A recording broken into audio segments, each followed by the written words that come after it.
During E3 2021, I had the opportunity to sit down with Ian Caffino, one of the developers behind the upcoming game Dreamscaper, a strategic, fluid, and dynamic action RPG roguelite in development at Afterburner Studios.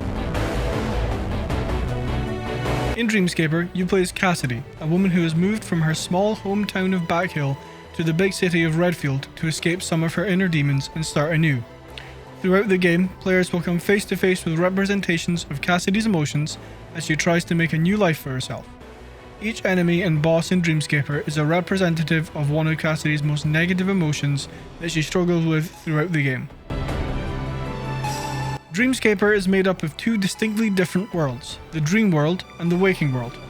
The Waking World is where you upgrade some of Cassidy's abilities, interact with other residents of Redfield, and forge a new life for yourself. You will meet several different characters, all with unique dialogue, story vignettes, and interests.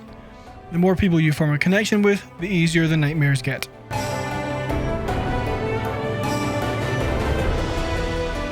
While you are inside the Dream World, you fight through procedurally generated rooms across 6 different biomes against waves of enemies to overcome an emotion.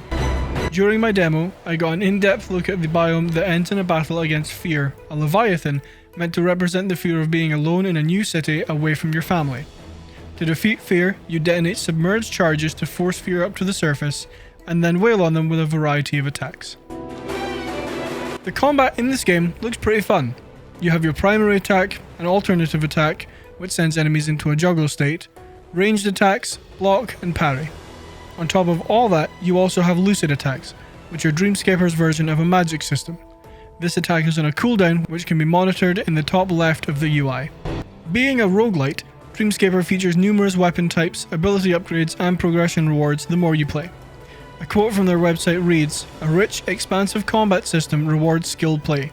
Use careful positioning, exact timing, and quick reflexes to defeat foes with an abundance of combat options." End quote. While exploring the Dream World, players can find a large selection of weapons including yo-yos, super soakers, scythes, lightning strikes, and more. From what I was shown, the combat systems in Dreamscaper are extremely in-depth and extensive, allowing players to adapt combat to their preferred playstyle.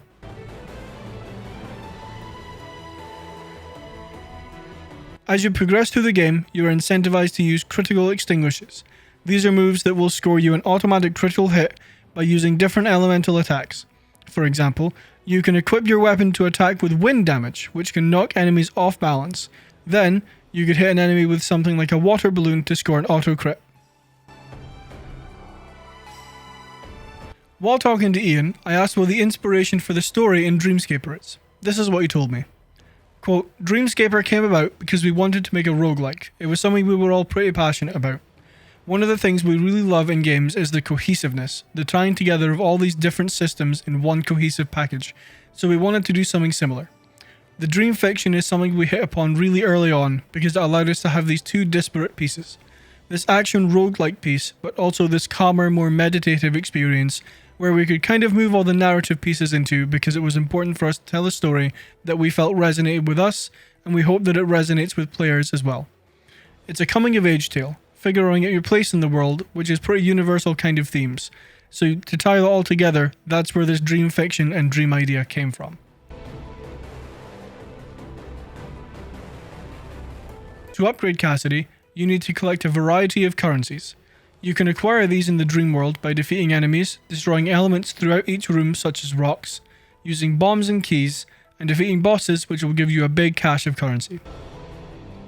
While in the Waking World, you visit a variety of locations that correspond to different upgrade branches, all of which are permanent and will stick with you as you play more and progress through the game. The Park, for example, you meditate and spend different currencies to develop a healthier mindset, which help you take on enemies in the Dream World. This could come in the form of something like extra damage to bosses or an increased time to parry attacks. Another upgrade aspect that players can focus on in the Waking World is building relationships between Cassidy and the residents of Redfield to unlock their influence. I was shown an interaction with a character named Tamal, found in the park. Conversations with different characters will build Cassidy's rapport with them, unlocking further upgrades called influence to help you during your combat. As an artist, Cassidy can also make gifts to give to the people she meets. Tamal likes to cook, so if you make him a piece of artwork related to cooking, you will gain relationship levels faster and unlock Tamal's influence, which affects fire weapons and fire damage while in the Dream World.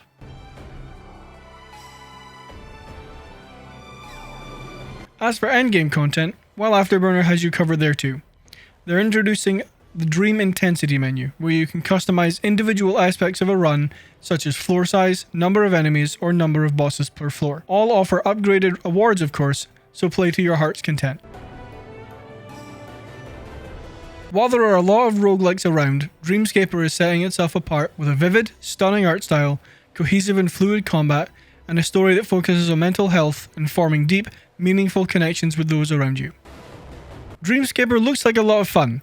From the combat in the dream world to forging relationships and unlocking permanent upgrades in the waking world, it has all the elements of a roguelike I enjoy and then some.